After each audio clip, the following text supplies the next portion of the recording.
Boa noite a todos vocês, tá? Hoje nós vamos falar sobre o pensamento. O que é pensamento? Pensamento é uma das faculdades mentais que talvez nos definam como seres humanos. Mas, na verdade, ser humano é relativamente pouco.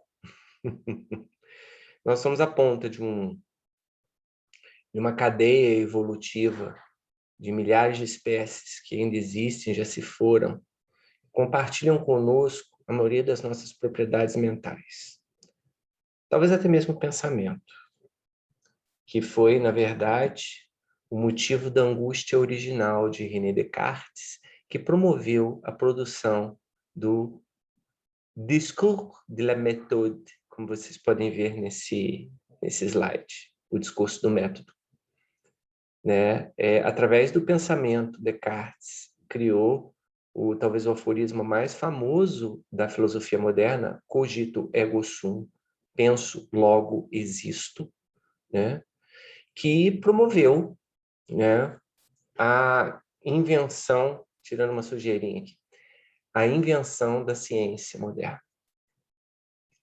Ele chega à conclusão que o que nos define enquanto seres humanos é a capacidade de pensar.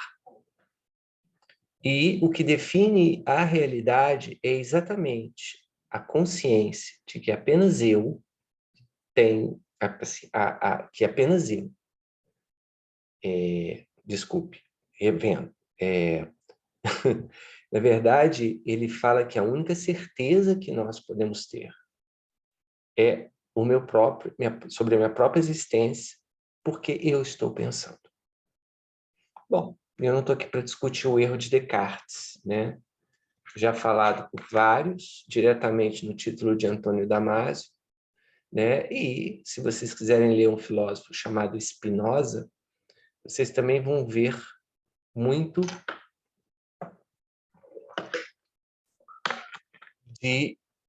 vocês vão compreender muito sobre os erros de Descartes, porque, segundo Spinoza, o que define nós enquanto existência e consciência, de fato, não será o pensamento, mas sim será a capacidade de perturbarmos e sermos perturbados pelo universo que nos rodeia, os afetos. Mas isso fica para o professor Birman. Bom, mas, independente disso, não podemos negar que o pensamento é o que nos preenche o dia a dia, né? E talvez existam outros animais que pensem.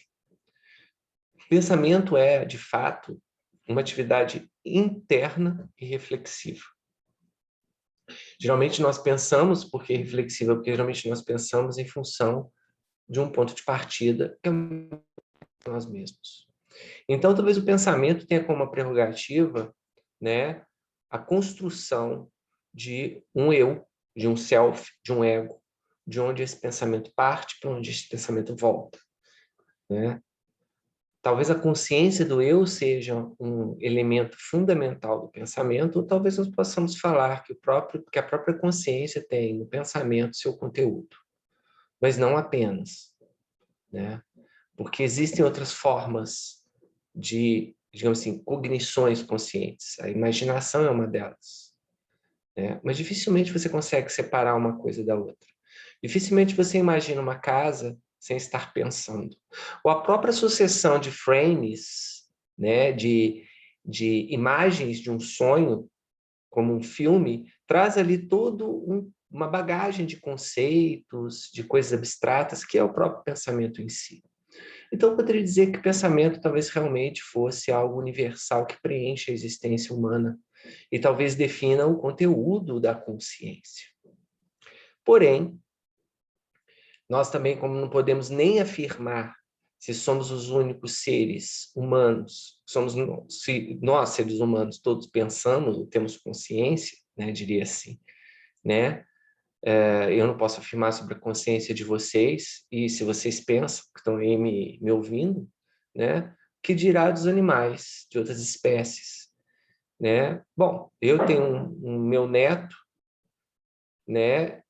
Só falta falar, porque ele faz, na minha opinião, ele me olha, ele às vezes observa o mundo, né? Às vezes ele fica na sacadinha da varanda lá de casa, olhando lá embaixo, quieto, mas você sente que ali dentro tem uma maquininha produzindo códigos neurais.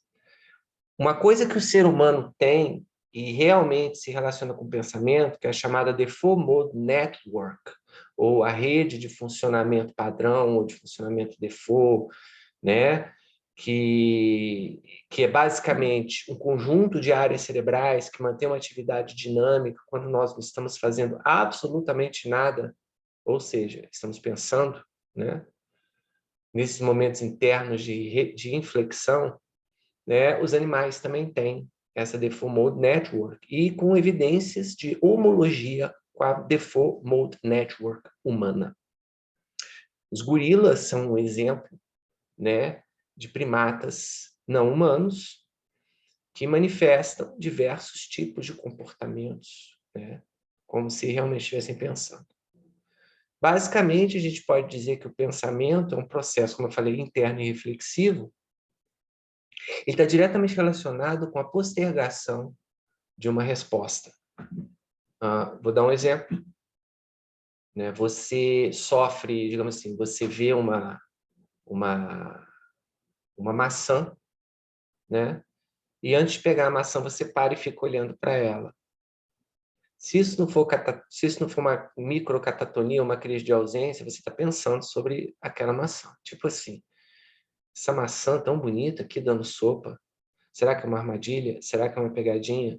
Será que ela está estragada, por isso deixaram ela aqui? Mas eu estou com fome. Bom, vou comê-la ou não? Então, os nossos processos cognitivos de tomada de decisão geralmente passam pelo pensamento. E a maioria dos animais produzem esses processos de tomada de decisão. Existe um fenômeno que eu erroneamente chamava de comportamento vicariante, porque eu tinha lido isso, provavelmente eu traduzi errado, isso ficou na minha massa, mas eu não sei o nome desse comportamento. Você faz um labirinto em forma de T, tá? Imagina um T, né? E o ratinho, ele vai achar num dos dois T's, da ponta dos dois T's, a saída do labirinto, né? Então, ele vai aprendendo, hora é a esquerda, hora é a direita. Então, quando você coloca o ratinho na base, eu já fiz muito desses experimentos na faculdade, o ratinho chega ali, exatamente no trevo, e fica olhando para um lado, fica olhando para o outro lado, como se realmente pensasse antes de tomar a decisão, e segue para um lado. Não é uma coisa impulsiva, como um crocodilo, né, que abocanha o que toca a pele dele. Os cães fazem isso. Eles olham, eles cheiram antes de pegar. Exatamente o que nós fazemos. Nós sabemos que nossos comportamentos impulsivos, né, não sei se vocês vão estudar isso ainda, eles são uma característica de comportamento impulsivo, ele ser reativo, ele ser uma ação produzida em resposta imediata a algum tipo de estímulo, né?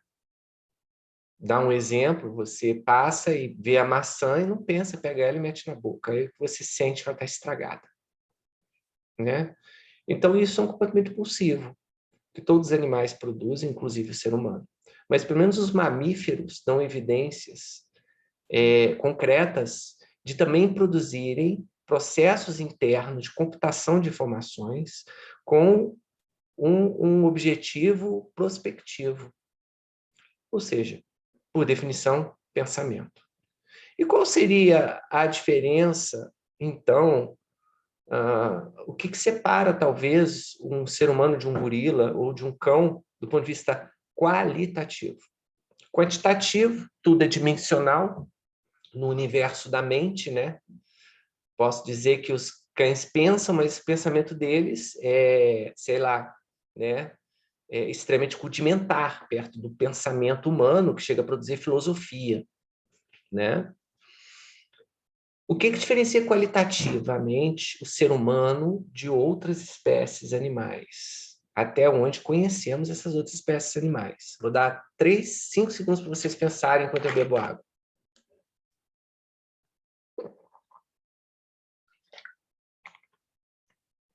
Com gás. Adoro água com gás. Água com gás. Linguagem. O ser humano consegue exteriorizar a linguagem, né? E isso é muito interessante, por quê? Porque o pensamento, a princípio, né, ele é uma estrutura linguística. Porque o pensamento, enquanto uma definição fenomenológica, é o encadeamento de séries de conceitos ou operações, que não deixam de ser conceitos, obedecendo uma determinada sintaxe. Em um fluxo dinâmico, para operacionalizar informações dentro do contexto de realidade.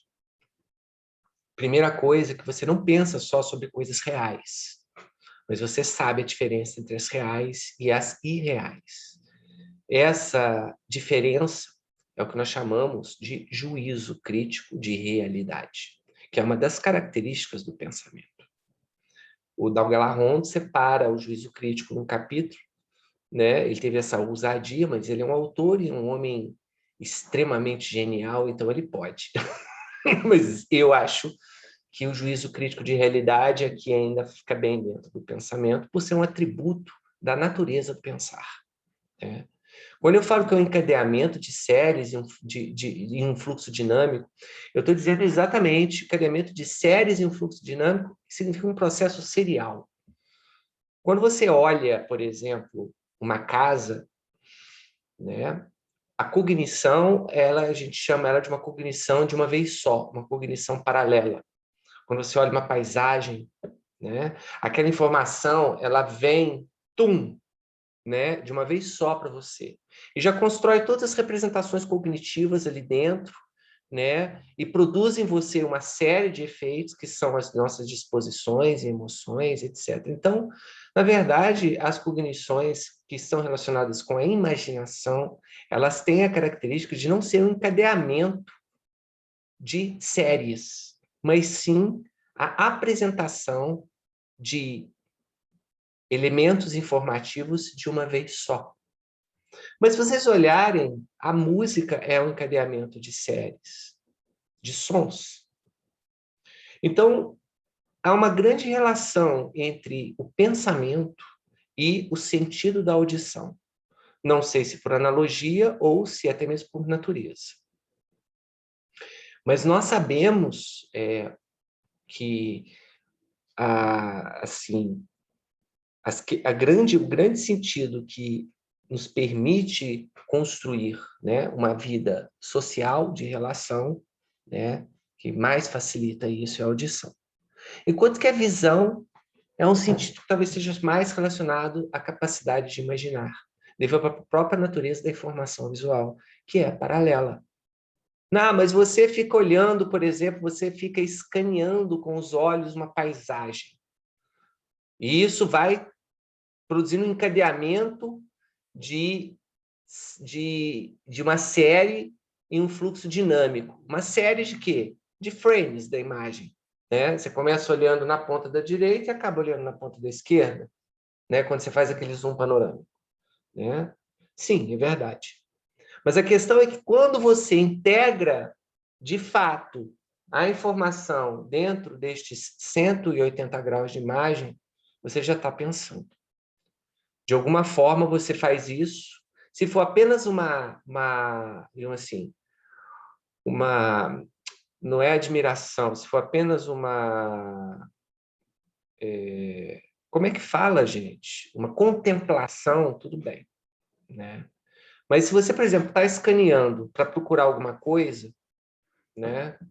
Como você olha, por exemplo, onde está o Wall-E, né? A sua mente, de alguma forma, está encadeando séries de conceitos em um fluxo dinâmico, porque o Wall-E é um conceito. Você não sabe qual Wall-E vai estar ali. Se vai ser um Wall-E fazendo assim, um Wall-E escondido, se o Wall-E vai ser só a touca dele. Você tem um conceito do Wall-E, né? E quando você achar uma imagem que signifique o Wall-E, você pareia isso e fala, está aqui, né? O Wall-E.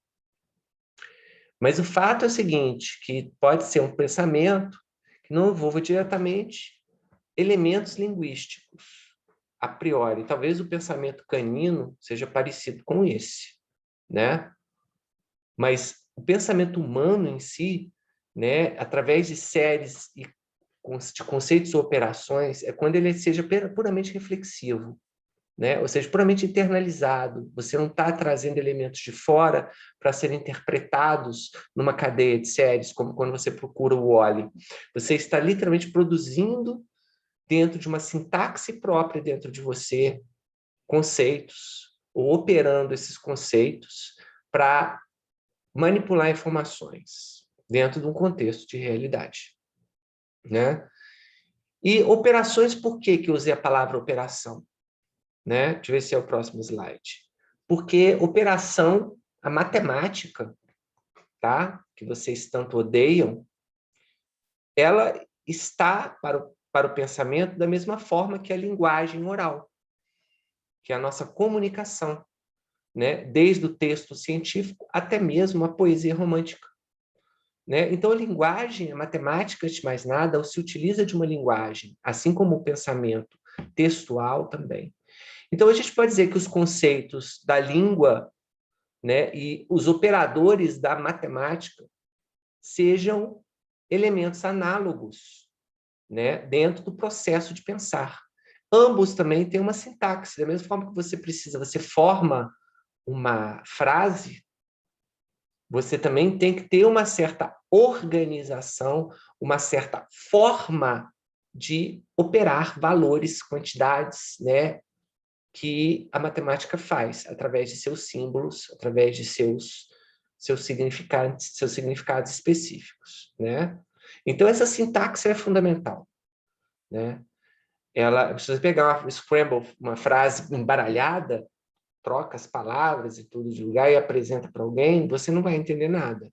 São as mesmas palavras, mas que elas têm que estar organizadas de uma determinada forma para que você consiga compreender, né, as informações, operacionalizar as informações que aqueles conceitos produzem. E, logicamente, você vai produzindo classes de conceitos de diversos tamanhos. Pegar, por exemplo, esse próprio texto que está aqui. A letra E, a letra I, né, já são conceitos que juntos formam séries, que já é um outro conceito. Quando eu falo encadeamento de séries, de conceitos e operações, eu já tenho um outro significado, ou seja, na verdade, não conceitos, mas significados, né? Ou conceitos, talvez. Me ajudem nisso, vocês estudam mais do que eu essas coisas. Bom, mas uma palavra, o que é realidade? Mais 5 segundos para vocês pensarem enquanto eu bebo mais água.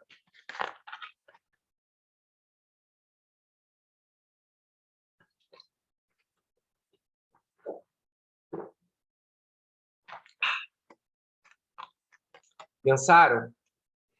Bom, realidade, ela pode ser definida erradamente como um conjunto de entidades, né, que tem um significado a priori, né, ou seja, que são definidas a priori. O que eu quero dizer com isso, que seria o paradigma ontológico? O que é ontológico? Ontológico vem, né, do grego, que é o estudo, o conhecimento sobre a natureza das coisas, sobre as coisas em si, né?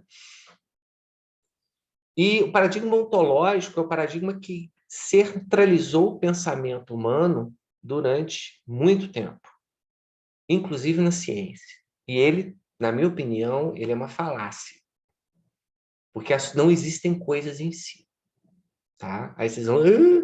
Falei, procure na mecânica quântica, que vocês vão entender o que eu estou falando. Leiam Fritjof Capra, como é o nome daquele livro? Fritjof Capra, Ponto de Mutação. Leiam esse livro. É uma obra de arte fantástica, a melhor obra de Capra, tá? Sem dúvidas, melhor que a tal da física, que, na verdade, é uma tentativa de vender filosofia oriental dentro dentro da física. É uma coisa interessante, mas não transforma a gente. O ponto de mutação não nos transforma. Tá? Leiam esse livro. Bom,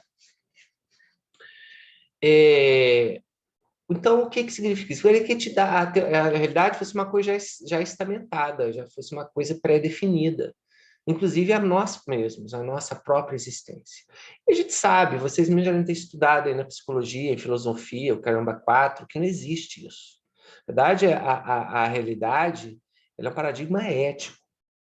Aí vocês vão sempre me falar a palavra ética.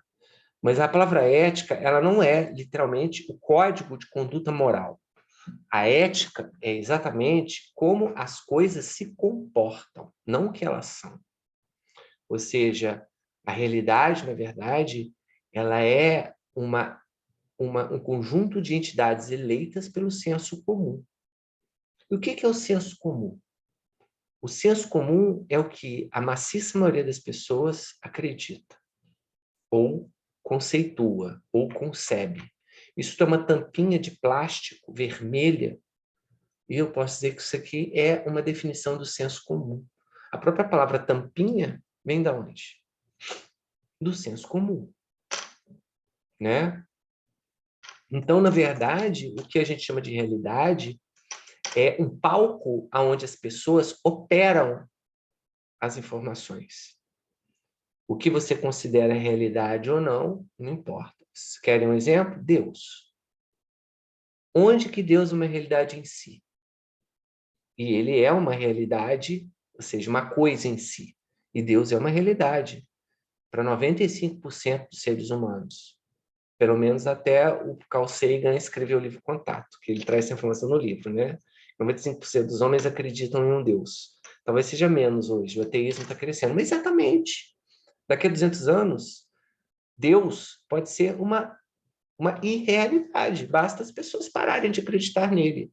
Aí vocês assistam o segundo filme daqueles né, que o Liam Neeson faz Zeus, né, os deuses começam a morrer porque os homens param de acreditar neles, né? E, aliás, a filosofia de Nietzsche já traz isso para a gente, né? Então, a realidade ela é uma construção coletiva e dinâmica e que muda com o tempo. O que não muda é a nossa relação com ela. De qualquer forma, o seu pensamento vai ter capacidades, ou seja, uma sofisticação para processar as informações, criando, né, uma classificação se aquilo é ou não é uma realidade, mas vai ser uma classificação ética. Ela vai ser baseada no que você aprende como sendo realidade, né? As coisas vão sendo incorporadas ao nosso mundo e vão sendo desincorporadas desse mundo de coisa de realidade, né? Então, a gente pode falar outras coisas, por exemplo, a onda eletromagnética. Ela é uma realidade para quem? Para o cara, para o físico que estuda elas, agora para vocês é uma realidade, né? Contaram que ela existe, né? Vocês acreditam nisso, né? Mas ninguém nunca viu uma onda eletromagnética. Ah, eu vejo marrom, mas você não está vendo a onda eletromagnética, está vendo marrom. Então, a própria realidade, né, é realmente uma construção coletiva baseada no senso comum, né?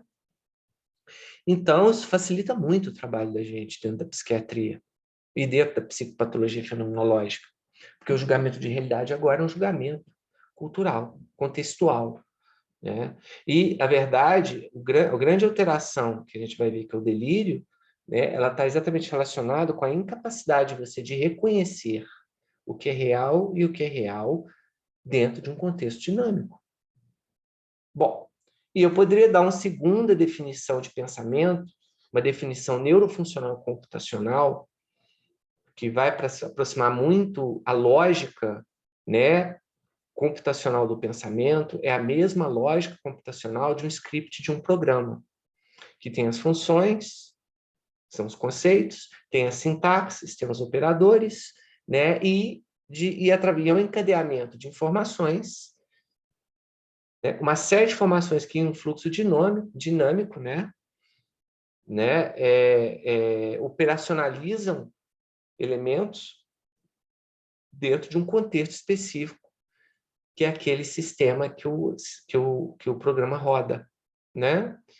Então, a gente pode dizer que uma definição é uma execução de algoritmos, funções de códigos neurais, e um fluxo dinâmico para gerenciamento de processos da relação do indivíduo com o meio ambiente, de modo prospectivo. Ou seja, pensamento, necessariamente, ele sempre vai estar um passo adiante no aqui e agora. Né? Geralmente você pensa, eu vou fazer. Quando você está fazendo, você já parou de pensar naquilo. Mentira ou é verdade? Pensem aí. E me dê um feedback. Eu acho que é verdade. Né? Por isso que são processos internos e reflexivos. Né? Ou seja, baseados na sua relação do eu com o mundo, e eles são feitos através da sua perspectiva da realidade. O que também é muito singular, é muito subjetiva, é muito individual. Né? Bom, o conteúdo do pensamento, ele é, por regra, abstrato, não imagético. Isso é o que define os conceitos, né? O conceito é a própria operador, eu pus operações, não colocaria operadores também, né? Os próprios conceitos e operadores, né? Que o conceito da língua falada e o operador da matemática, né?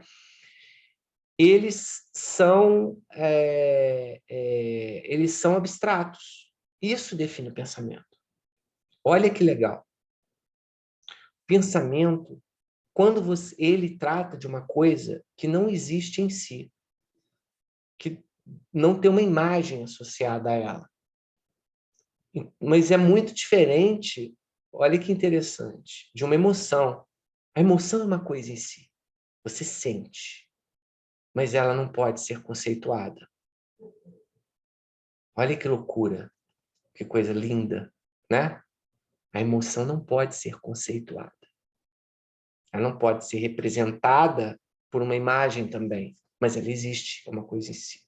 Assim como a garrafa é uma coisa em si, mas de uma natureza diferente, porque a garrafa já pode ser representada por elementos objetivos e definíveis, né? Extensíveis. Agora, e o conceito é exatamente o que dá significado às emoções, o que dá significado às imagens, apesar das emoções não poderem ser delimitadas e serem coisas em si.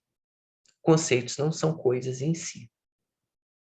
Você não sente o dois. Você não vê o dois por aí. Isso é uma ideia, é abstrato. E isso faz com que, né, o que seria um contexto semântico reflexivo? Deus, amor, são conceitos, né, que envolvem construções atemporais, que não podem, que não compõem necessariamente, né, como eu vou dizer uma coisa para vocês, uma história, mas uma história é composta deles. Né? Enquanto que o conceito episódico factual, eu diria assim, que o conceito semântico reflexivo estaria para as palavras, inclusive os verbos, enquanto que o episódio factual estaria para a declinação, conjugação desses verbos, quando você temporaliza ele. Né? Então, por exemplo, amar pode ser um conceito, mas amou já é algo episódico factual. Então, o conceito, né, ele forma um tipo específico de pensamento que é, por si, atemporal. Ele independe do devir. Apesar do processo, eu não falei disso, o pensamento também é o que constrói a nossa percepção de tempo. Né? Apesar do processo, né, do pensamento estar dentro ou produzir um devir. O que é devir? É a vivência no tempo. É você sentir, você perceber um antes, um agora e um depois. Isso é o devir. O pensamento, ele é um processo dentro do devir, porque ele é serial. É uma coisa depois da outra, numa cadeia, né, dentro de uma sintaxe específica. Então, apesar de existir esse devir no pensamento em si, o contexto semântico, né, ele não depende desse pensamento, não está dentro deste tempo, desculpe. Quando eu falo os substantivos, por exemplo, laranja, né, fone de ouvido, tudo bem, são coisas, são conceitos, mas esses conceitos formam as nossas biografias, as nossas histórias, as nossas narrativas. Então, a narrativa é construída a partir de conceitos. Então, eu posso dizer que a narrativa é formada por conceitos declinados no tempo, né? Mas os conceitos em si, né, eles não carregam, tá, imagens que os defina. Isso é algo que Aristóteles nos falou. Aí vocês vão perguntar para mim, mas laranja não carrega uma imagem que defina? Aí que eu explico. Não. Laranja não carrega uma imagem. É a imagem que você chama de laranja. Tanto que se eu falar para vocês, pensem numa laranja, vocês vão pensar em cada uma laranja diferente. E todas são laranjas. Da mesma forma que, se eu apresentar para vocês 10 laranjas diferentes, todas serão laranjas. Então, não. O conceito laranja não carrega uma imagem específica que o defina. Carrega. Agora, a imagem é definida pelo conceito. Vocês entenderam? Por isso que eu falei que, quando não é contemplação, quando você está fazendo uma investigação do mundo através da visão, né? Quando você está procurando o Wall-E, você está conceituando coisas, porque o Wall-E é um conceito. Existem várias imagens de Wall-E, mas todas são Wall-E, entenderam? Então, os conceitos definem as imagens mentais, o que eu disse aqui, do ponto de vista ontológico, moral e estético. Ou seja, você pode definir a imagem quanto que ela é, né? Ou para que ela serve, né? Ou se ela é bonita, ruim, né? Legal. Então, o conceito ele é extremamente rico. E essa construção moral e estética do conceito, né? Ela é algo que passa diretamente para a nossa afetividade, porque a ética é afetiva. Isso é fato, né? A ética é produzida pela nossa experiência empírica em relação ao mundo, um mundo que nos afeta e produz afecções em nós, reverbera dentro de nós. Leiam Spinoza. Então, eu sei que uma coisa é boa ou ruim, porque de alguma forma eu experimentei aquilo. Nem que seja através da interpretação de outra pessoa, né? Porque, por exemplo, se sua mamãe falar tudo que for horrível, ela falar com carinha de sorriso, brincando, isso é horrível, isso é diabólico, né? Ai, que fofo, diabólico. Até parece um cara do Porta dos Fundos falando, né? Você não vai aprender aquilo com um afeto ruim. Aliás, você vai conceituar o ruim como bom. Porque ruim é apenas uma palavra. O que produz o afeto, o que produz o conceito ruim, que é um conceito de valor, é a sua experiência com o mundo. É uma abelha que pousa em você e te ferroa. A abelha é má. Né? Então, quer dizer, ela não é, né, tadinha? Mas a criança fala, a abelha é má, mamãe. A mamãe diz, não, bebê, a abelha estava se defendendo da sua pata em cima dela, né? Então, os conceitos, né, eles são, do ponto de vista moral e estético, completamente relacionais, que vêm das nossas disposições, nossas emoções, ou seja, nossa relação afetiva, que constrói o mundo. Por isso que Descartes estava errado. Porque os conceitos, todos eles, vão ter um ponto de vista, vão ter um elemento moral e estético relacionado a eles, que é completamente dependente da experiência.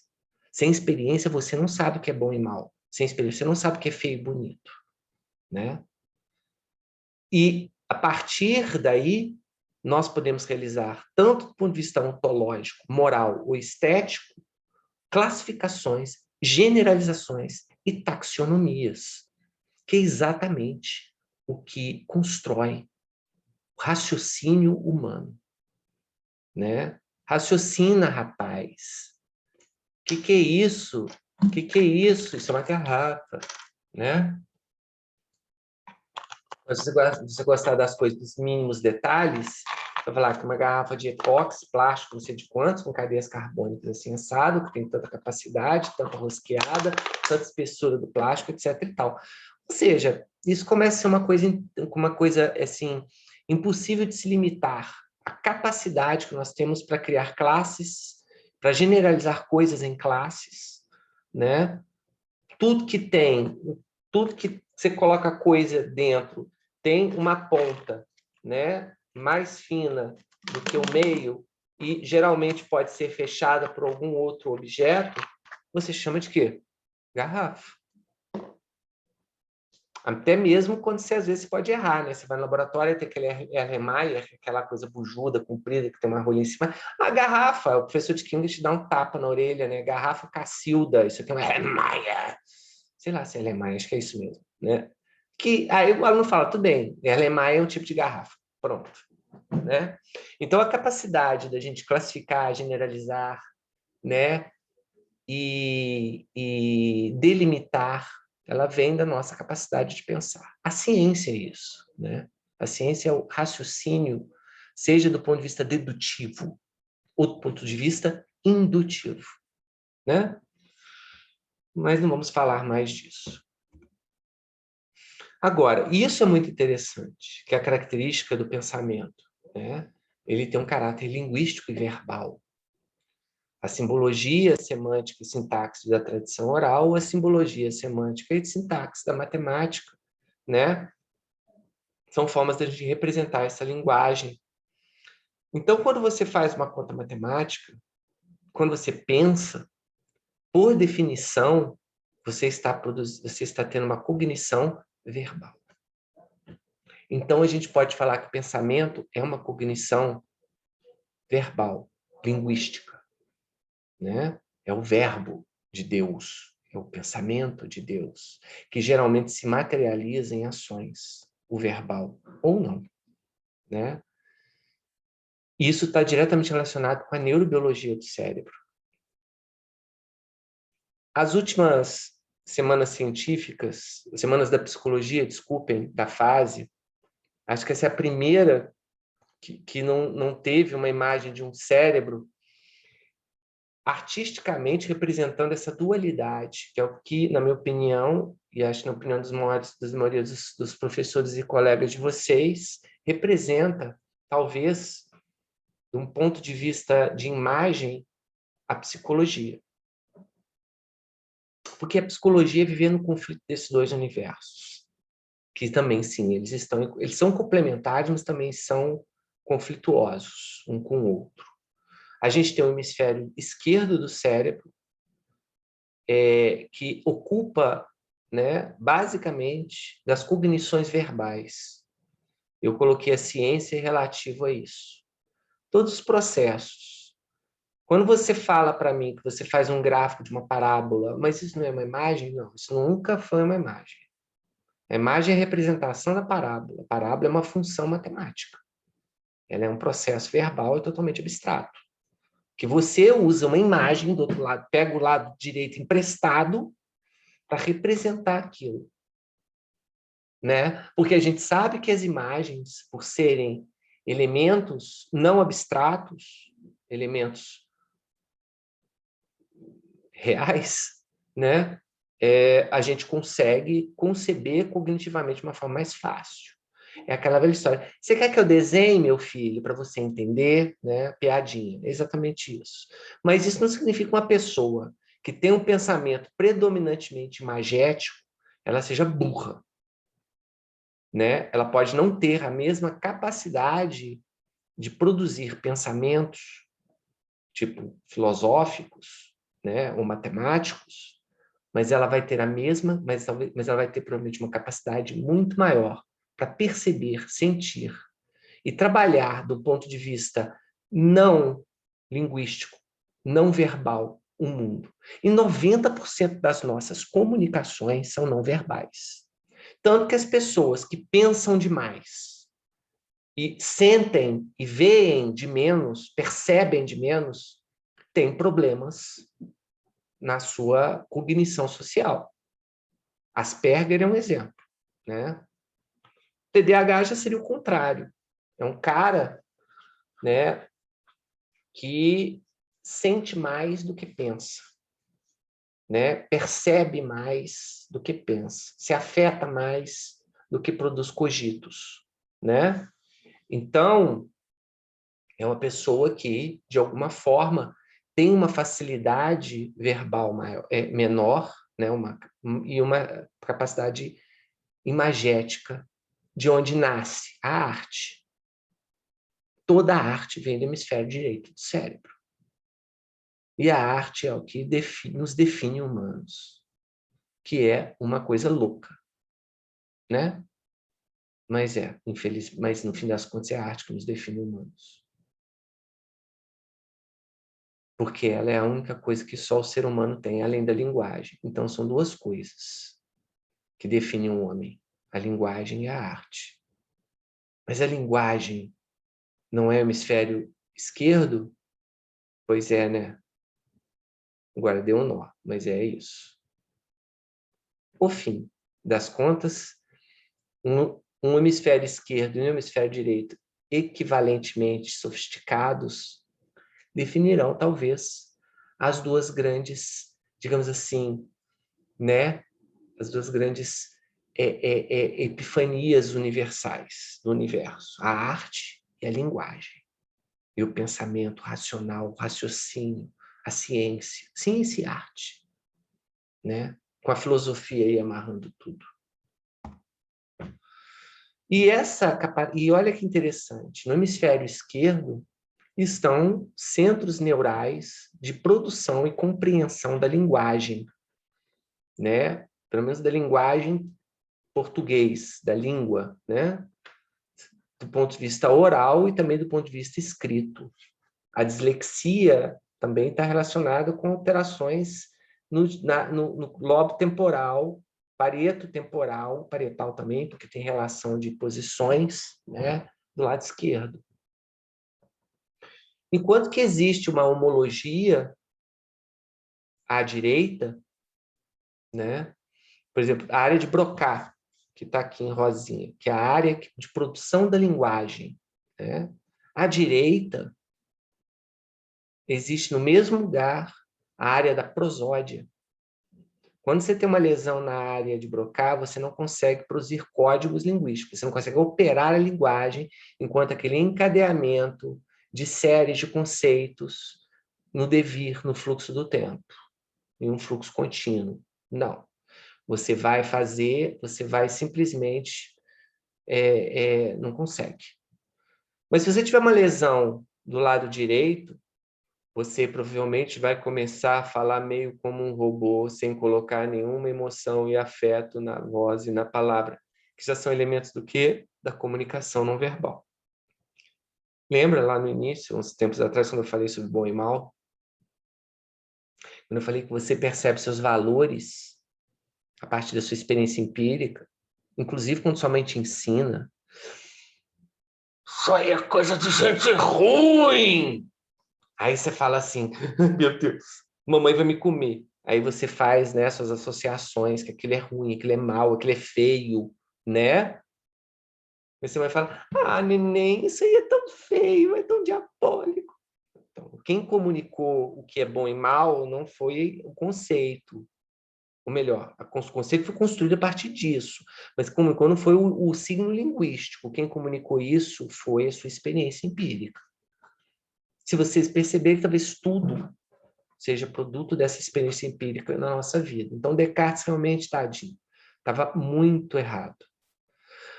Mas, abrindo parênteses pensar sobre o cogito de Descartes, eu li uma versão do método A única que eu li, né? Porque eu também não sou nenhum intelectual de ficar lendo, vamos ler a versão tal, vamos ver a versão não sei qual comentada por fulano. Mas no prefácio, o cara estava falando que o Descartes estava com tuberculose quando ele escreveu aquilo. Ele estava uns 3 ou 4 meses trancado, sozinho, num quarto, quando ele começou com as loucuras dele. Será que eu existo? Será que isso é uma simulação computacional? Entenderam? Então, Descartes, ele estava ali isolado do mundo, isolado de ter novas experiências sensíveis, a não ser aquelas que estavam no próprio corpo dele. E Descartes era conhecido na juventude como um bom vivant, como um alcoólatra, né, pervertido sexual e violento, que arrumava briga com todo mundo em Paris. Ele já tinha duelado e dado porrada em todo mundo, né? E era aquele gênio da matemática. E provavelmente Descartes era um grande TDAH por causa dessas coisas, né? Mas, enfim, ele tirou o mundo sensível e ele criou o cogito. Isso dá até uma coisa bem poética, né? Pois é. Então, é isso. Então, o lado esquerdo do cérebro, inclusive, estão as áreas que produzem a linguagem. E talvez, será que uma pessoa, quando sofre uma lesão na área de Broca, será que ela continua conseguindo pensar? Ninguém vai saber. A não ser que ele se recupere e tenha memórias daquilo que aconteceu. Talvez seja uma boa experiência, um bom trabalho de TCC para alguém aí. Pesquisar se as pessoas que tinham lesão na área de Broca e recuperaram a função da fala, a função da linguagem motora, será que elas conseguiam pensar? Como era este pensamento? Interessante, hein? Vou até pesquisar hoje no PubMed para ver se eu acho alguma coisa. Agora, de qualquer forma, mesmo a gente sabendo dessa especialização, a gente consegue aqui, né, ver que o conceito, o significado, ele é uma produção holocerebral. E ele extrapola a representação da imagem. Então, isso aqui é de um artigo, que até revi esse artigo hoje, né, onde eles fizeram uma experiência para ver a atividade cerebral de pessoas, né, mediante informação visual e uma informação que tem um significado, ou seja, que se torna também um conceito, né? O que vocês estão vendo esse caractere chinês?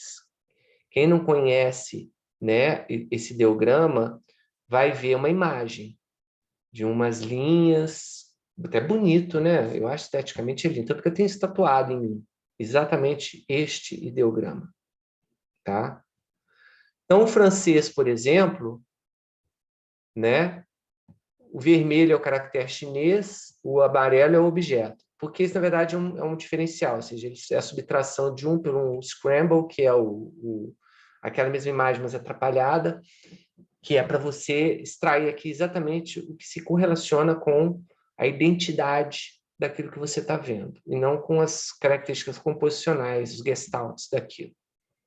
Explicando melhor o que é o scramble. Imagina essa garrafa, a foto. Eu vou mostrar essa foto para a pessoa para captar atividade cerebral relacionada à garrafa. Como é que eu isolo isso? Eu pego a foto da garrafa e embaralho os pixels, né? Como se fosse um quebra-cabeça, assim, embaralho, tem até joguinho, né? Que é o Scramble. Então, eu mostro tanto a garrafa embaralhada quanto a garrafa certa e subtrai a imagem certa da embaralhada. E o que sobrar é o quê? É a garrafa. É exatamente o que traz o sentido, a representação neural da garrafa, né? Pois é. Então, eles fizeram isso com caracteres chineses e objetos.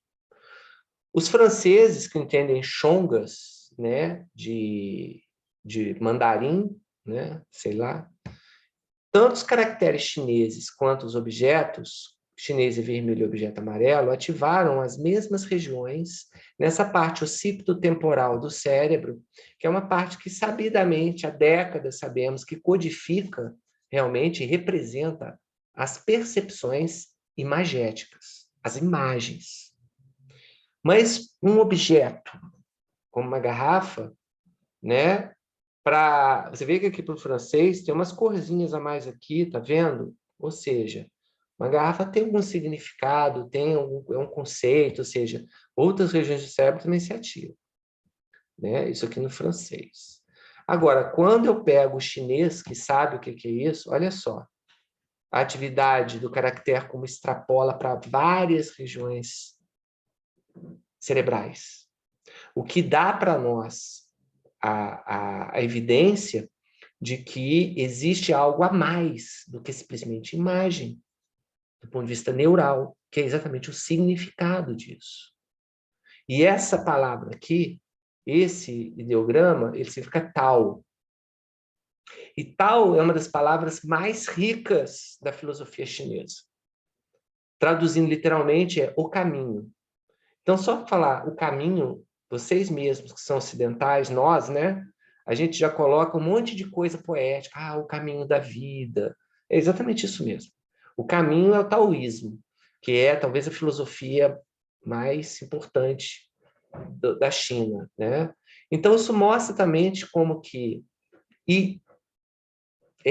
uma imagem ela é carregada de significados totalmente abstratos, que tornam ela um conceito. Então, isso aqui é a representação do conceito, né? Diferente da garrafa, que a garrafa vai ter até uma certa, digamos assim, um certo papel conceitual, né? Mas muito mais empobrecido que o ideograma chinês, que é muito mais rico, né? Então, a gente vê aqui como que os chineses, né, através do ideograma chinês, a gente consegue materializar, né, neurobiologicamente o correlato do significado abstrato das coisas, né? Em regiões parietais, frontais, ou seja, a coisa do lado direito e esquerdo, ou seja, são significados tanto do ponto de vista racional, como também, que eu falei, tanto do ponto de vista ontológico, quanto do ponto de vista moral e estético, né? Ai, adoro tal, pronto, pisca lá, lado esquerdo da pessoa falando, lado direito, né? Então, isso aqui, essa imagem, isso aqui é uma coisa que eu roubei da minha aula de neurociências, na verdade, esses últimos slides todos, né? Aonde eu, assim, né, eu sistematizo um modelo cognitivo, digamos assim, do pensamento humano, não do pensamento. O modelo cognitivo, né, para a mente humana, que é composta de dois elementos principais. O pensamento e a linguagem, que seria a função verbal, relacionada ao hemisfério esquerdo, né, que nos dá a inteligência lógica e matemática, os processos analíticos e permite a existência da ciência. Enquanto que existe do outro lado, né, a criatividade e imaginação, né, que são as funções não verbais do cérebro, que estão relacionadas com uma inteligência afetiva, social, contextual. Por quê? Porque é perceptual, é da sua experiência com o meio. Ou seja, é um hemisfério completamente empírico, né? Da onde surge a arte. Ciência e arte, as nossas duas grandes dimensões. E sem qualquer uma delas, nós deixamos de ser humanos, né? Agora, os elementos mais refinados, como aquele tal, né? Ou seja, os conceitos, ou seja, as entidades cheias de significados, mesmo sendo concretas, que também vão ter contexto abstrato ali, como o tal, que é uma imagem bonita e ao mesmo tempo tem um monte de significados, né? A gente dá o nome disso de qualias. E esses qualias são muito individuais. E são representações vastíssimas. Eu posso dizer que toda a atividade do cérebro do chinês, deste indivíduo, né, é o qualia, ou a representação neural do qualia, do tal, né? Então, qualias, né, são objetos extremamente sofisticados, são representações extremamente sofisticadas, que reúnem não apenas significados universais, mas também significados individuais. Eu falo muito disso. Por exemplo, uma caneta Bic, Vou dar um exemplo. Tem um amigo meu que fuma maconha e ele tinha um palito de fósforo que ele usava como pilãozinho para socar o baseadinho dele. E um dia ele foi fumar maconha com um amigo, o amigo pegou o palitinho, depois de socar, fechar, estão conversando, ele pegou aquele palito e riscou e acendeu o baseado. Meu amigo ficou louco. Mas que isso, cara? Isso é só um palito. Não, esse palito é o meu pilãozinho. Ele está comigo há mais de 10 anos. Que eu coloco. Isso é uma coisa de maconheiro. O maconheiro é cheio de frescura com o kit, né, de chavagem dele, né? Isso é impressionante. Tá tudo tesourinha, a cedinha, o negocinho para desencaroçar a maconha, o pilãozinho. Então, cara, então isso mostra o qualia, o que era esse palitinho. Esse palitinho foram 10 anos de experiências lisérgicas que meu amigo teve com a maconha e com as pessoas que ele amava, compartilhando essa maconha. Então, isso é o qualia. E isso é interessante porque o qualia ele tem que ser extremamente carregado desses elementos morais e estéticos, não verbais, né? Que são produzidos, de fato, pelas nossas experiências. Sim, porque o bem e o mal acabam não sendo verbais. Eles são disposições, eles são sensações, eles são assim elementos não verbais, ou seja, uma cognição não verbal que nos preenche. Então, a nossa ética, a nossa humanidade, a nossa arte vai nascer do não verbal. Enquanto que a nossa inteligência, a nossa técnica nasce do verbal, né? Por isso que engenheiro e sociólogo costumam não conseguir conversar. O sociólogo até vai, engenheiro e arquiteto não conversam, né? Meu irmão era engenheiro e ele tinha ódio dos arquitetos, porque o arquiteto era um cara da arte. Ele expressava ali, do ponto de vista ético, estético, né, uma coisa que deslumbrava todo mundo. Agora, o coitado do engenheiro que tinha que calcular a estrutura para pôr aquele de pé, né? Meu irmão falava. Então, eu acho incrível isso, é uma definição muito legal. É o arquiteto e o engenheiro, né, conversando. O engenheiro geralmente é aquele cara, com todo respeito, se tem algum engenheiro aí na turma, né? É aquele cara geralmente mais broncão, seco, né? Às vezes, né? E tem outra coisa, do ponto de vista de gênero, né? Há teses que relacionam o hemisfério esquerdo à masculinidade, ao masculino, e o hemisfério direito ao feminino, o que faz todo sentido, né? Se a gente observar isso do ponto de vista das características do comportamento feminino e as características do comportamento masculino. Dmitry não está sendo sexista, porque eu, pelo menos, devo ter uns 54% feminino. Feminino e masculino são propriedades do homem, que, na média, né, estão mais, respectivamente, mais prevalentes nos machos, o masculino, e nas fêmeas, o feminino. Mas, de fato, masculino e feminino são propriedades, né? Então, vocês entenderam o que é qualia. E há aqui, né, assim, ou seja, vocês veem que eu estou com marrom, porque, ou seja, isso aqui é qualia, isso é qualia, e a nossa consciência, a consciousness e a consciência, elas vêm diretamente dos qualias. São os objetos mentais que ocupam o consciente. O inconsciente, ou que não é o inconsciente freudiano, é o que a gente automatiza, não tem qualia. Por exemplo, você está conversando no celular, trocando um monte de qualias com o amorzinho de vocês, vocês estão limpando o quarto do hotel, pega a garrafa e joga no lixo. Por quê? Você está operando, óbvio que você está operando, você viu a garrafa, você codificou que aquilo é uma garrafa, classificou, conceituou, ou seja, pensou e jogou fora. Mas você faz isso de uma forma automática, sem que a sua consciência, às vezes você nem sabe o que está fazendo tudo certo. 80% dos nossos processos cognitivos são inconscientes. Nada freudiano. Até mesmo porque para ser freudiano tinha que ter qualia. E eu acho que o inconsciente, não sei se tem qualhas, né?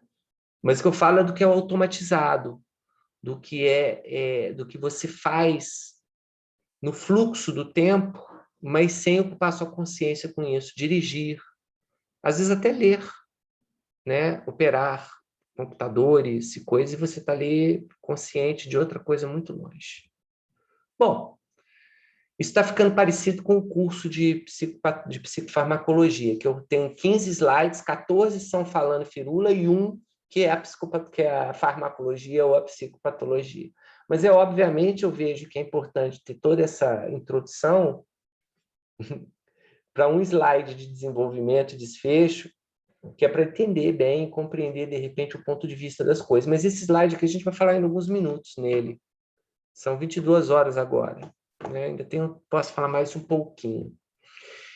Então, basicamente, né, a psicopatologia do pensamento é talvez ela está em paralelo com a psicopatologia do afeto, né, dentro da súmula do exame psíquico do paciente com igual importância. E ambos são intricados, a gente já viu aqui, né? Pensamento precisa do afeto para formar seus qualias, né? E o afeto precisa do pensamento para se organizar no tempo e espaço. Então, ambos são complementares. Então, eu posso dizer que a psicose também é uma desordem do pensamento, mas não só. A psicose é uma desordem do afeto e do pensamento, né? Tanto que as características clássicas de psicóticos, esquizotípicos, né? Antes deles terem problemas de pensamento, eles têm problemas de afeto.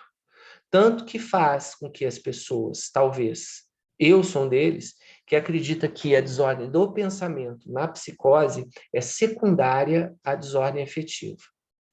E a gente pode entender isso através da perspectiva do delírio, mas eu vou falar disso também na aula de esquizofrenia na psicofarmácia, né? Vocês vão ver a gravação.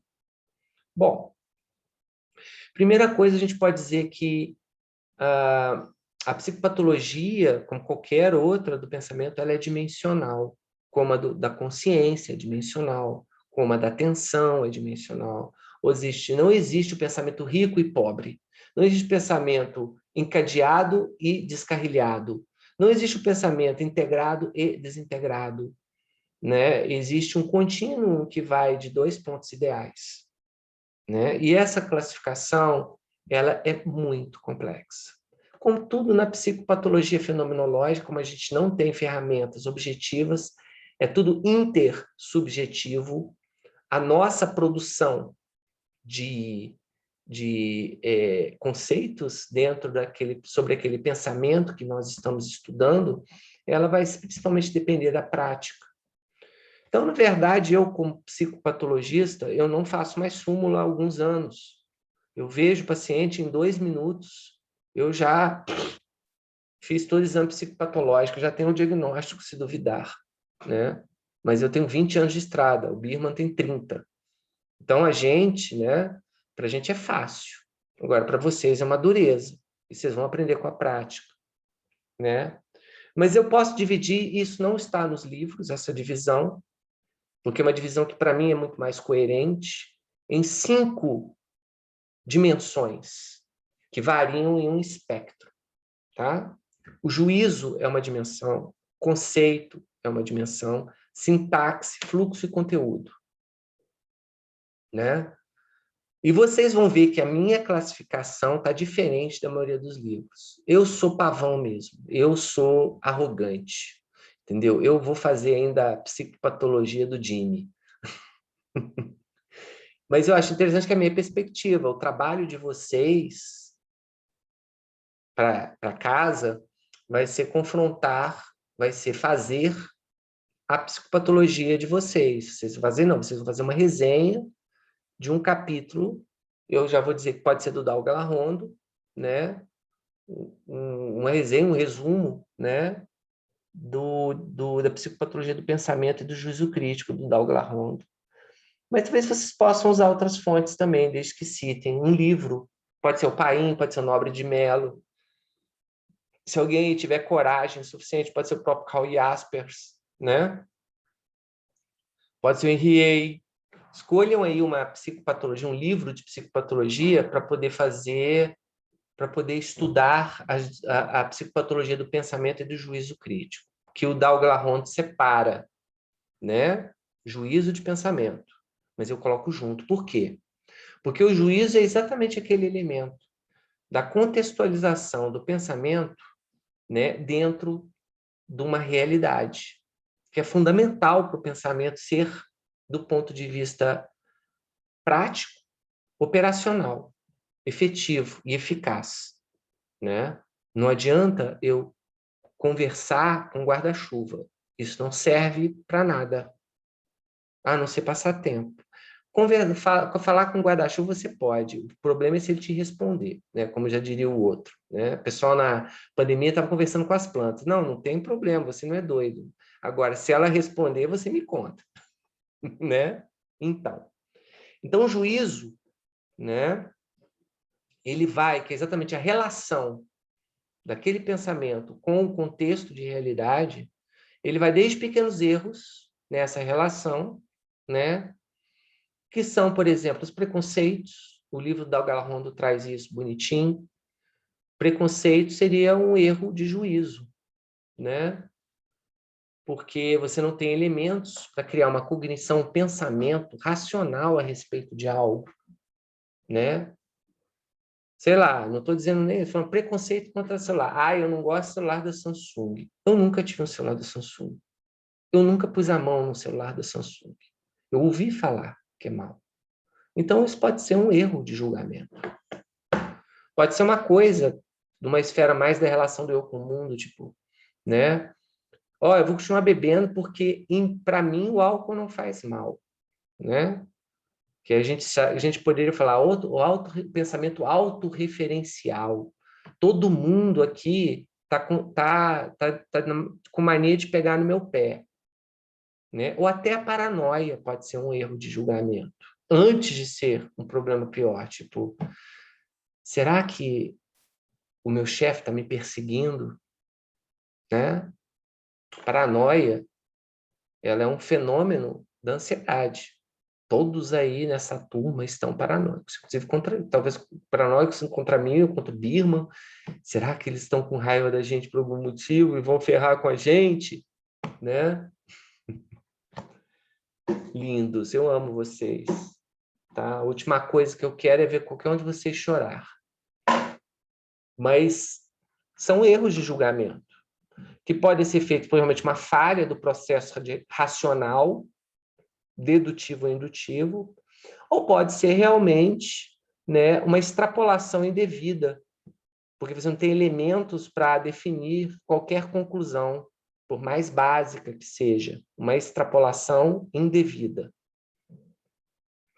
E né, o juízo, ele vai, né, a psicopatologia do juízo, até as convicções extraordinárias, resistentes à experiência, de conteúdo impossível e associal, que é o que Dahl-Glahon e Jaspers, citando Jaspers, chamam de delírios.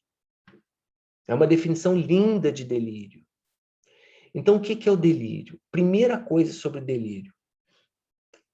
Primeira coisa, tá? Numa ordem de importância. É uma convicção extraordinária resistente à experiência. Por exemplo, vou dar uma coisa bem básica. Jesus voltará.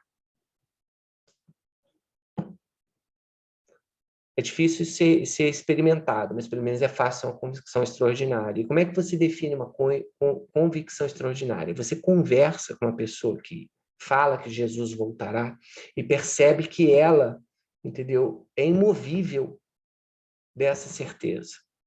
Então, uma convicção extraordinária é uma certeza imovível, o que por si já é extremamente patológico. Talvez até não configure o delírio, apesar de eu achar que talvez, para mim, bastaria você falar que a convicção extraordinária e resistente à experiência seja o delírio. Mas isso representa digamos assim, um empobrecimento, uma decomplexificação do pensamento. O pensamento, ele é um pensamento pouco complexo, com poucos graus de liberdade. Por quê? Do ponto de vista evolutivo, tá? A dúvida é o que nos faz seres tão bem-sucedidos. Porque se nós só tivéssemos certezas, nós não sairíamos das cavernas. Foi a dúvida. A dúvida que é um desafio à nossa própria percepção. A mesma dúvida que fez Descartes criar o método cartesiano. Essa dúvida é o que nos faz humanos. E a gente potencialmente deve duvidar de tudo, inclusive do seu nome. Inclusive se você existe. Isso aqui é a realidade? Ou eu estou numa simulação computacional de uma civilização alienígena? E eu nem existo, eu sou só um programa de computador. Não é? Então, duvidar é uma beleza. E é a dúvida que faz nós sermos criativos. É a dúvida que nos faz perceber o sutil. E é a dúvida que nos faz capazes de nos adaptar a grandes desconstruções. Né? Nós somos adaptáveis porque nós duvidamos. Então, se amanhã alguém te convencer que seu nome não é Joaquim, e sim Carlos, e isso for o melhor para você, feliz de você. Porque talvez o Carlos tivesse sido procurado pela Interpol, e o Joaquim não. Eu não, relaxa, você não é Joaquim, você é Carlos. Ah, tá. Tudo bem. Realmente, eu sempre duvidei que meu nome seria Joaquim. Minha mãe não me daria um nome desses. Então, a dúvida, ela é uma célula, né, que traz adaptabilidade humana para dentro do abstrato, do pensamento, né? Resistente à experiência, por quê? Porque a experiência, na verdade, quando ela é contraditória, é o que ela move a sua dúvida, indutivamente, né? Pô, você está andando na rua, vai para a faculdade, e todo mundo começa a te chamar de outro nome, você vai começar a duvidar que seu nome é Isabela, você vai ficar angustiado pra caraca. Por quê? Será que... primeiro, você não vai saber o que está acontecendo, você vai se encher de dúvidas. Né? E quanto mais resistente a experiência for, o seu pensamento, mais delirante ele vai ser. A gente pode contextualizar isso dentro da política, a gente pode contextualizar isso dentro da religião, a gente pode contextualizar isso dentro de um monte de lugares, onde vocês vão ver dimensionalmente pessoas que têm muita convicção e pessoas que têm uma convicção extraordinária e resistente à experiência, que não se movem dela de jeito nenhum. Mas para os psicopatologistas, o conteúdo tem que ser impossível e associal. Geralmente algo absurdo. Absurdo do ponto de vista da coisa em si, uma coisa impossível. Por exemplo, você acredita que você tem, né, você está se comunicando com um alienígena através de um chip que foi implantado no seu cérebro. Isso é absurdo. É um conteúdo impossível. Ou não, não sei. De repente, vale a pena fazer uma ressonância, uma tomografia, porque você não tem lá nenhum microchip mesmo implantado no cérebro. Somente quem fica vendo muito os alienígenas do passado, né, começa a pensar diferente. Então, será que ser impossível é algo da realidade? Ou até mesmo o conceito de impossível já não é um paradoxo com o próprio conceito de juízo de realidade e de dúvida? Será que classificar um delirante como delirante porque o que ele pensa é impossível já não é um delírio? Ai, adoro isso. Então, eu acho que o conteúdo impossível é algo que não define delírio. Da mesma forma como o ser associal. O associal seria aquilo que destoa do contexto de um determinado grupo. Meu irmão é um cientista social com mestrado e doutorado em sociologia.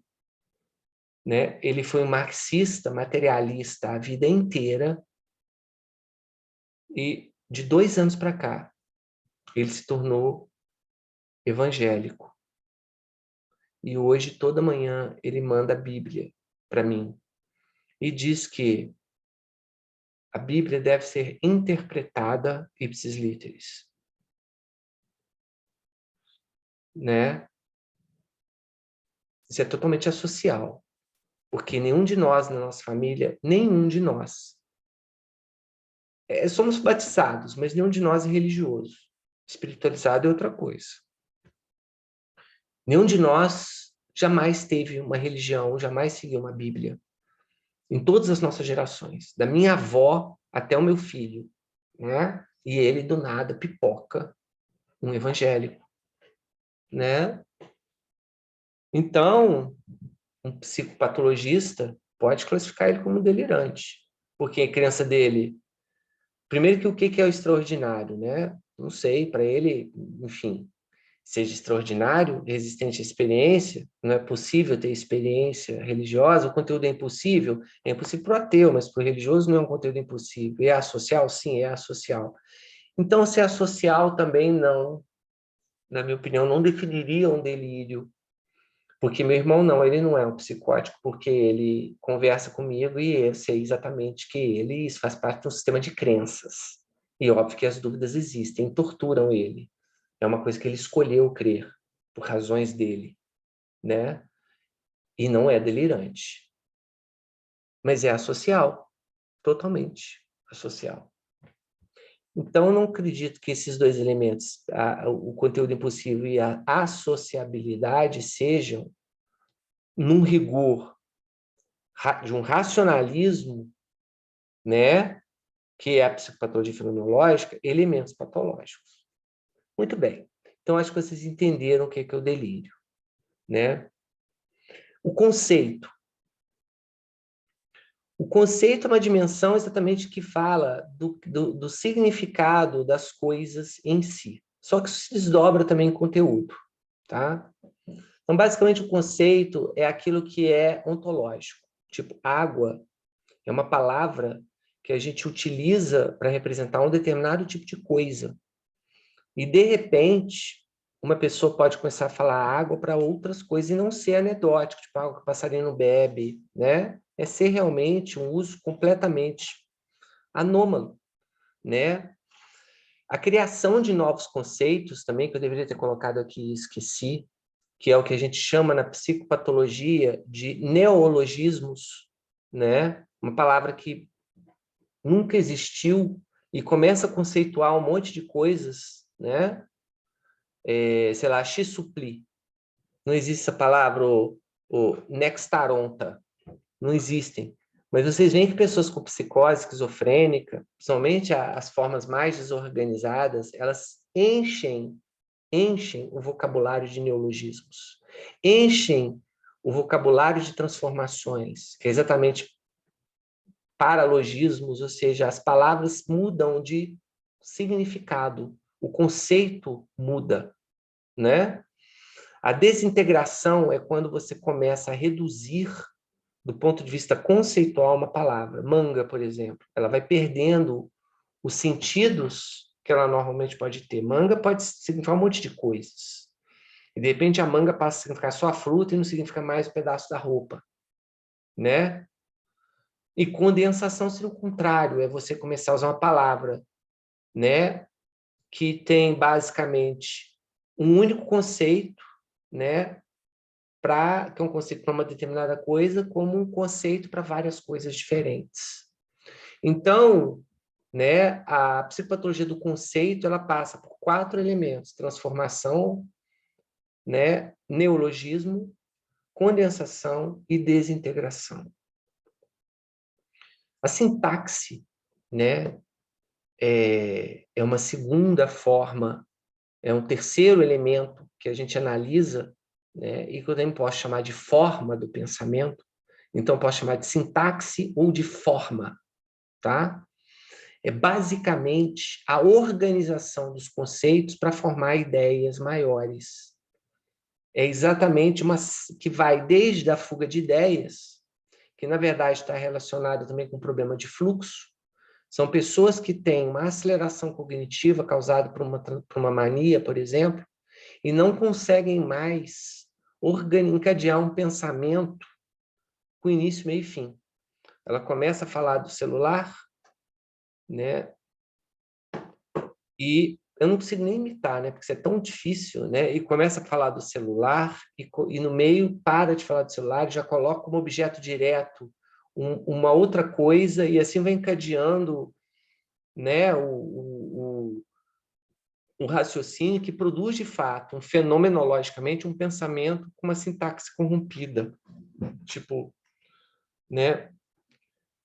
O celular ontem quebrou, né? E eu levei ele na padaria, que faz aquele pãozinho delicioso. Nossa senhora, mas né? O que é isso? Aí nem consigo imitar, mas vocês entenderam. Eu falei, eu levei o celular ontem no concerto e aí eu busquei o pãozinho delicioso na padaria. Aí eu não sei nem imitar, mas vocês já entenderam. Quando vocês virem um paciente assim, vocês vão conseguir compreender o que seria uma salada de palavras, uma fuga de ideias.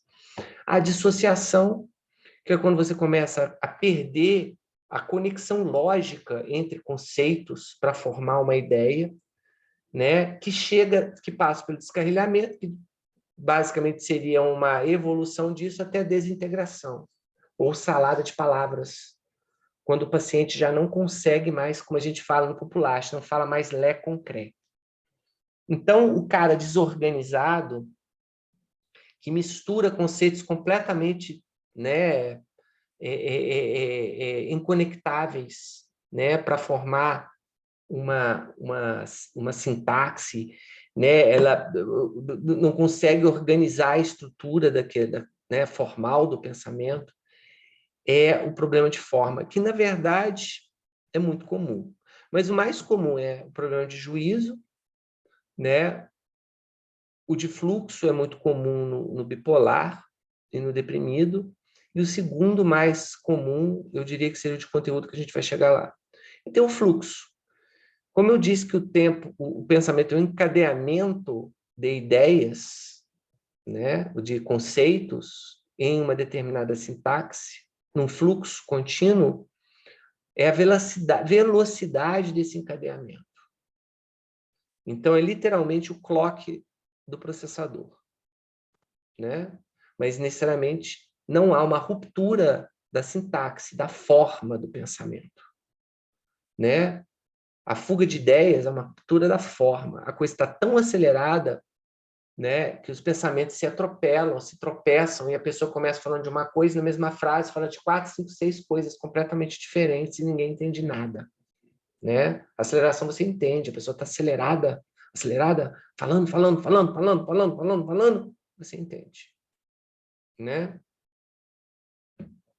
Então, faltou aqui neologismo e conceito, então agora vamos para conteúdo.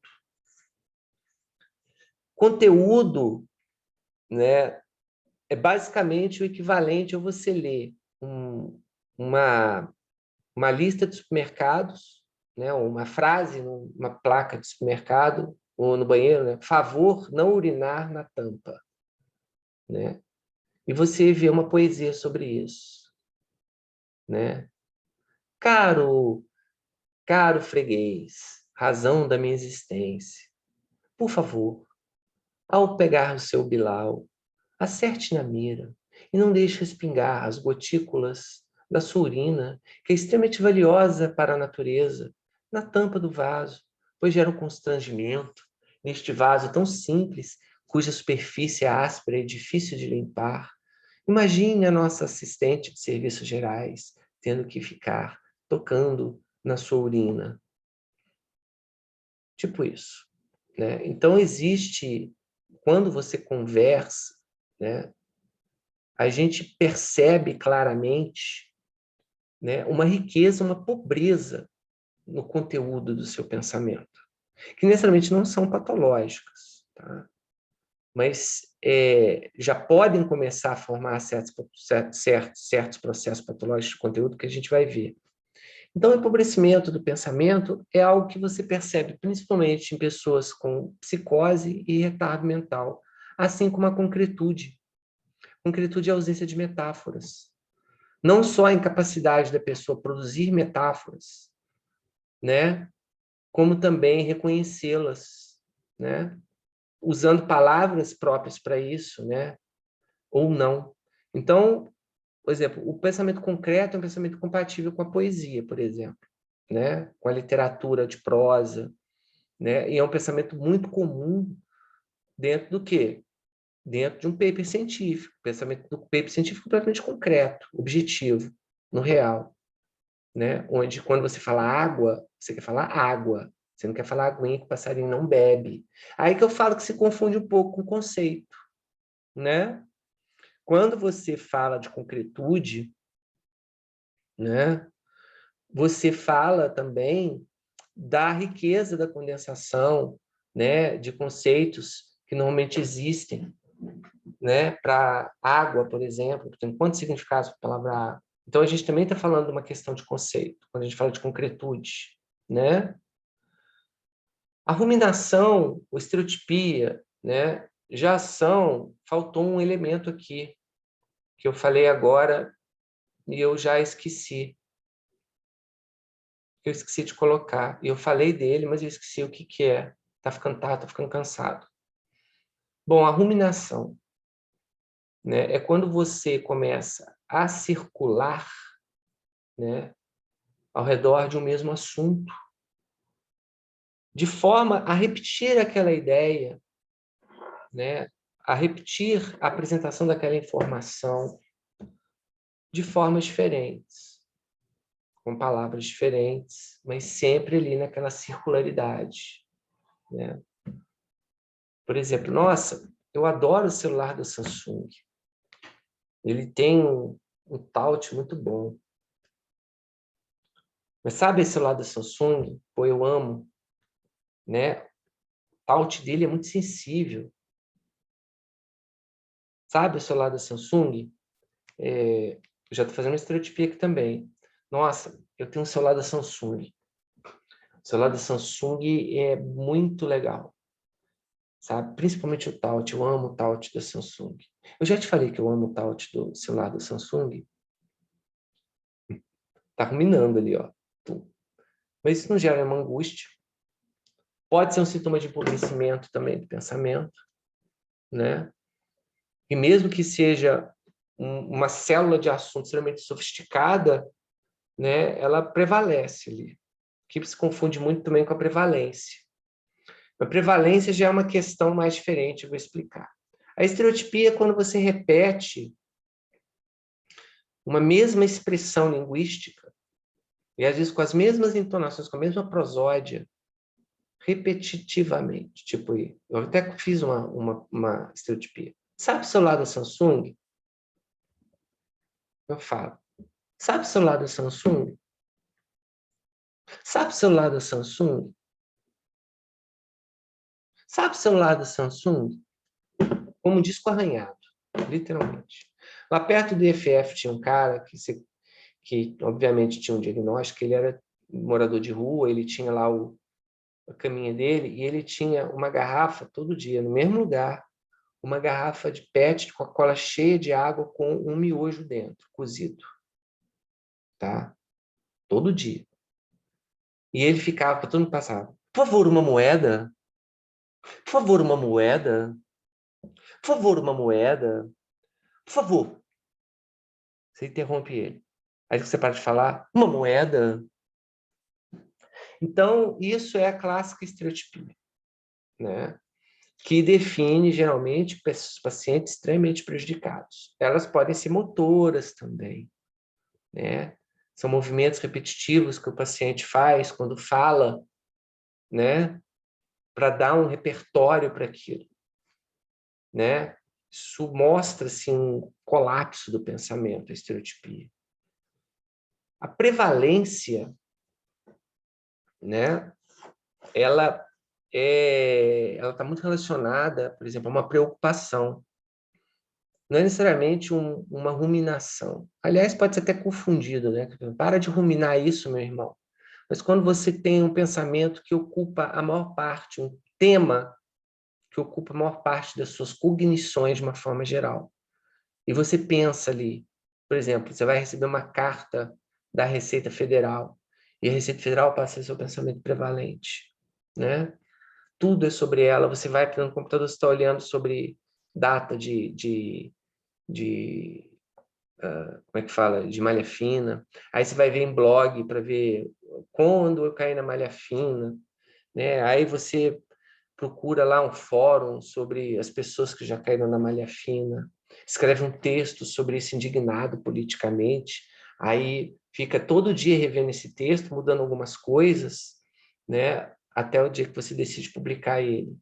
Então, posso dizer que durante uma semana o pensamento prevalente na sua vida foi a receita, em detrimento de outros. Eu poderia dizer uma outra comparação do pensamento prevalente, pessoas com dependência química, que devido ao condicionamento à droga, o conteúdo do pensamento dessas pessoas pode ser dominado por um tipo de assunto, por um tipo de tema. Um outro exemplo é no deprimido, as ideias de ruína, né? Elas podem se tornar o tipo de pensamento prevalente. E muitas vezes a prevalência, tá, é a semente de um problema de juízo. Por quê? No momento que você começa a ruminar demais naquela situação, você, principalmente quando você está muito ansioso ou muito preso naquilo, né? De alguma forma, aquilo vai corrompendo em qualquer pessoa, né? O juízo de realidade. A religião é um exemplo. A depressão, o cara tem ideias de ruína que são muito prevalentes. E daqui a pouco ele está começando a ter delírios de ruína, que são crenças, convicções extraordinárias e resistência à experiência.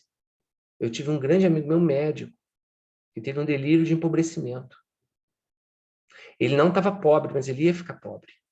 Não importa o que acontecesse, ele ia perder tudo que ele tinha. E não é um cara materialista, não era uma pessoa só porque ele fez a dívida de comprar um carro, que ele não deveria ter comprado. Tanto que o médico dele falou que ele é bipolar. Ele ficou para mania, comprou o carro e depois... Não, ele não é bipolar, não, gente. Ele só estava... Ele é um cara de 74 anos, estava casado com uma mocinha de 35. Entenderam? Então, ele queria dar uma de garotão. Só que por algumas coisas deu uns curto-circuitos, uns pinotes na cabeça dele, que ele ficou extremamente deprimido e estava com ideias de prevalência que, na minha opinião, chegaram a ser delirantes. Que ele ia ficar pobre. Que não tinha nada de conteúdo impossível, qualquer um pode ficar pobre, né? E muito menos a social.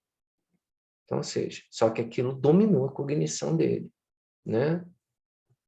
E intrusão é o clássico pensamento, né, do toque, mas que todos nós podemos ter. Sabe aquela música que você ouve e não sai da sua cabeça? Pois é. Isso é uma experiência do obsessivo compulsivo. Apesar de você não ter toque, todos nós podemos ter esses curtos-circuitos nos processos de seleção atencional, que eu acho que é a gênese, né? Que faz com que um determinado pensamento seja selecionado. Aí é um pensamento mais formatadinho, igual uma música, e que te perturba, que você não controla. Não consegue controlar este pensamento, né? Existe um fenômeno que eu não coloquei chamado alogia, né? Que é virtualmente a ausência de pensamento. Ela é um fenômeno que você percebe isso, por exemplo, no paciente catatônico, né? Você percebe no paciente catatônico, né? Ou estuporoso, depressivo, mas geralmente isso é um fenômeno da psicose grave, muito grave, né? É como se o pensamento vai sendo lentificado até parar. A alogia poderia dizer que é um processo tanto do fluxo quanto do conteúdo, né? Que leva virtualmente essa interrupção. Mas a gente provavelmente nunca vai saber se o cara está pensando ou não. A não ser que a gente estude a Default Mode Network dele. Talvez seja uma boa forma de você estudar um paciente com alogia. Se as estruturas neurais que são ativadas quando a pessoa está introspectiva são as mesmas. Mas existem alguns sinais muito sutis que a pessoa está pensando. O movimento dos olhos, por exemplo, que é um movimento que, às vezes... Aí vem aquela figurinha aquele meme, né, que virou sticker, figurinha da Nazaré, né? Com as formulinhas. São coisas que a gente percebe que as pessoas estão pensando. Elas podem parar numa posição e ficar ali paradinhas, mas você vê nos olhos dela. Pronto. Denuncia o pensamento, né? Porque a gente percebe isso por mimetismo, por empatia, né? Então, acabou, mas deixa eu só voltar aqui para falar da interrupção, que eu esqueci, né? Eu falei do fluxo, aceleração, lentificação, e interrupção, que também é um fenômeno comum nas psicoses. O paciente está falando e ele próprio interrompe e para. Depois continua do ponto que parou, né? Às vezes, como se nada tivesse acontecido. Você pergunta o que acontece, às vezes ele fala que não aconteceu nada, não percebeu, às vezes ele fala que o pensamento dele parou mesmo. Ah, parou. Deu pau no software, deu uma travada no sistema, né? Mas eu esqueci uma coisa do conteúdo muito séria, que eu não me lembro, e era importante. Enfim. Bom, quando vocês vão estudar basicamente a psicopatologia, geralmente o conceito, né, ele é colocado dentro do conteúdo e sintaxe vira forma, né? E pode não ter fluxo separado. Eu já vi várias psicopatologias que só dividem pensamento em forma e conteúdo, o que faz toda a lógica, né? Porque o conteúdo vai agregar tudo aquilo que preenche de conceitos e de informações o pensamento, né? Ou seja, tanto os conceitos enquanto entidades em si, quanto a utilização deles para formar ideias, né? Tudo isso faz parte realmente do conteúdo. Por isso que eu falei que o conceito é um desdobramento do conteúdo, né? E o fluxo de uma forma também é um elemento da forma do pensamento. Então, a gente pode juntar sintaxe e fluxo em forma, né? E que eu acho que talvez seja muito coerente, principalmente por causa da fuga de ideias, que é um fenômeno secundário à aceleração do pensamento, né? Então, isso não é como qualquer outra classificação, né? Isso é um fruto do pensamento, então por isso é totalmente discutível.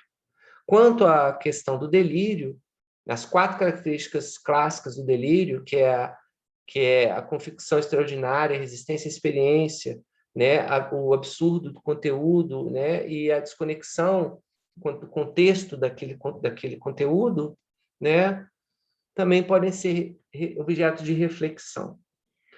Então, parar de compartilhar aqui, né, o que eu desejo que vocês façam? Eu vou escrever isso, mas o que eu desejo que vocês façam como trabalho? Né, já são 10h40, 10h45. Desejo que vocês procurem em qualquer livro de psicopatologia, né, a seção onde fala de transtornos do pensamento, tá bom? E do juízo crítico, e reúnam e façam uma resenhazinha de umas 2 páginas, né? Um resuminho daquilo.